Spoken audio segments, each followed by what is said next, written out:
She told me sneaking around with another guy was just a test. But I chose myself, packed my bag, and walked away forever.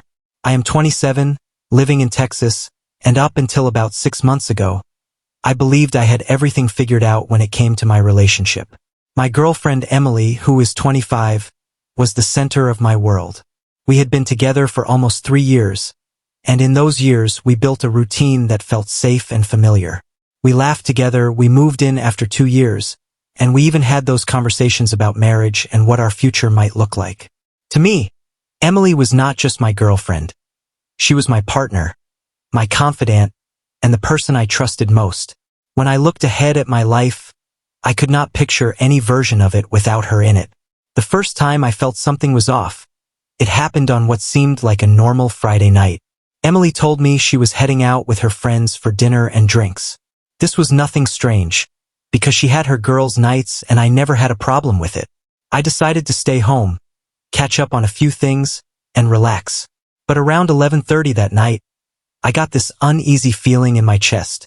Normally, even when Emily was out, she would send a quick text to check in, maybe a picture with her friends, or at the very least an "I love you" before it got too late. But that night, there was nothing. No text, no call, just silence. I kept telling myself not to overthink, but the feeling wouldn't leave.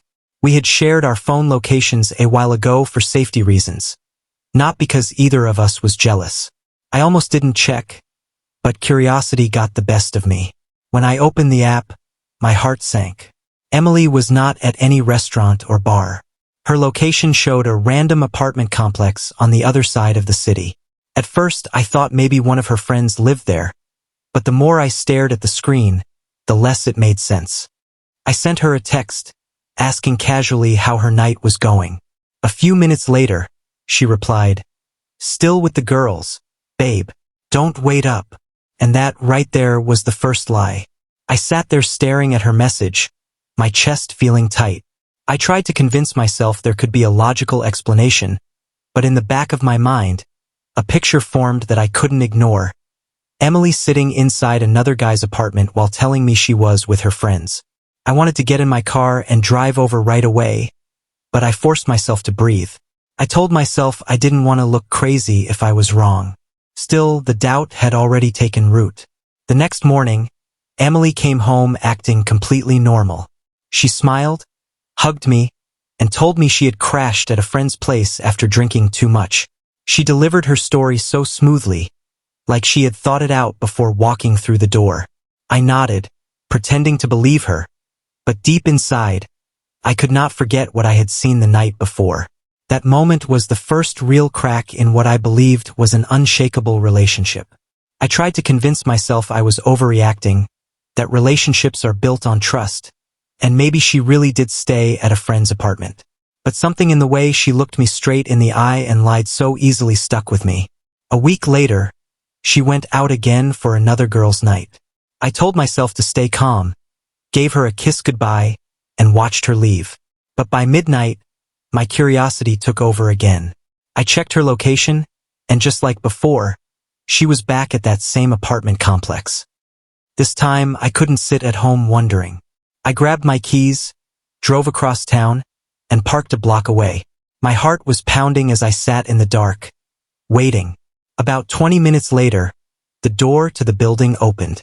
Emily walked out laughing, standing close beside a guy I had never seen before. She touched his arm while they talked, and even though he wasn't holding her hand, the body language said more than enough. Watching them together hurt in a way I can't describe. It felt like my chest was being crushed, but I stayed quiet, just watching. I didn't confront them right there.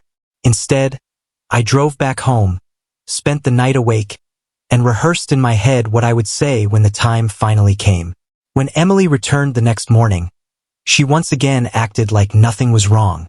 She repeated the same excuse, that she had too much to drink and slept at a friend's place. This time I could see it clearly.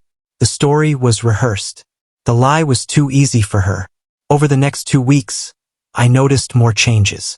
She took calls in another room, left the house at odd times, and always gave explanations that felt hollow. One night, she said she was out with the girls again. I checked her location, and sure enough, she was back at that same apartment. I drove over and waited. A few minutes later, the same guy walked up and went inside with her. I sat there in my car for hours, watching that door, until finally she came out alone. By the time she got home that night, I was sitting on the couch waiting. When she walked in, I asked calmly, "Where were you tonight?" She gave me the same line about dinner with the girls. That's when I pulled out my phone and showed her the location history. Her face instantly lost color. She tried to deflect, saying, "Wow, so you're checking my location now?" No denial. No explanation. Just trying to flip it on me. I told her straight, "Yes, I checked because you lied. Twice. You said you were with your friends, but you were at that apartment. So where were you really?" She crossed her arms, hesitated, and then said something that left me completely stunned. With a straight face, she told me, "This was all a test, babe. I just wanted to see if you'd stay loyal and trust me no matter what." Couldn't believe what I was hearing. A test? She had lied, snuck around to another guy's apartment, and now she wanted me to believe it was all some loyalty experiment? She even claimed she asked a male friend to help her, saying she wanted to see if I would get insecure or start snooping. Then she looked me in the eye and said, "You failed." That word echoed in my mind. Failed. She had lied to me, betrayed me, and was now standing there claiming I was the one who failed. I looked at her and said, "If this was a test, then you failed. Because the second you decided to sneak around and lie, you destroyed every bit of trust we had." For the first time, her confidence cracked. But instead of admitting the truth, she got defensive. "So you're really going to throw away 3 years over one mistake?" "I was just making sure you're not insecure." Something inside me shut off in that moment. I realized nothing I said would change her story. She was going to spin this until I looked like the bad guy. So I walked to the bedroom, grabbed a duffel bag, and started packing. Emily followed me, raising her voice. "Are you serious? You're actually leaving over this?" I didn't yell. I didn't argue. I just zipped the bag shut and said, "I'm not insecure, Emily. I'm done." Her face went from angry to desperate. She begged me to stop, saying we could talk, that I was overreacting. But my mind was made up. I slung the bag over my shoulder, walked past her, and out the front door. That night, I slept at my friend Matt's place. My phone buzzed all night with calls, texts, and voicemails from Emily. At first, she begged, saying it was just a joke. Then she got angry, saying I'd never find someone who loved me like she did. That's when it finally hit me. It was never about love. It was about control. Days passed, and she tried to reach out through her friends, claiming it was a misunderstanding. Some even said she admitted she was seeing that guy, but swore it was nothing romantic. That made me laugh bitterly. If it was nothing romantic, why lie? Why hide? Why call it a test? Eventually, I heard from a mutual friend that Emily was still hanging around with the same guy from the apartment. In that moment, everything made sense. Her so-called test was just a cover for something she was already doing.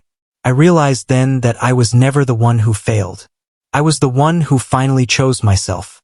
I walked away because I knew I deserved better than lies, manipulation, and games.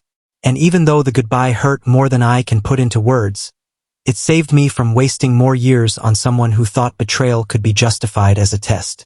So yes, when she told me sneaking around with another guy was just a test, I made the only choice that made sense. I packed my bag, walked out, and never looked back. If you were in my place, would you have given her another chance? Or would you have walked away too?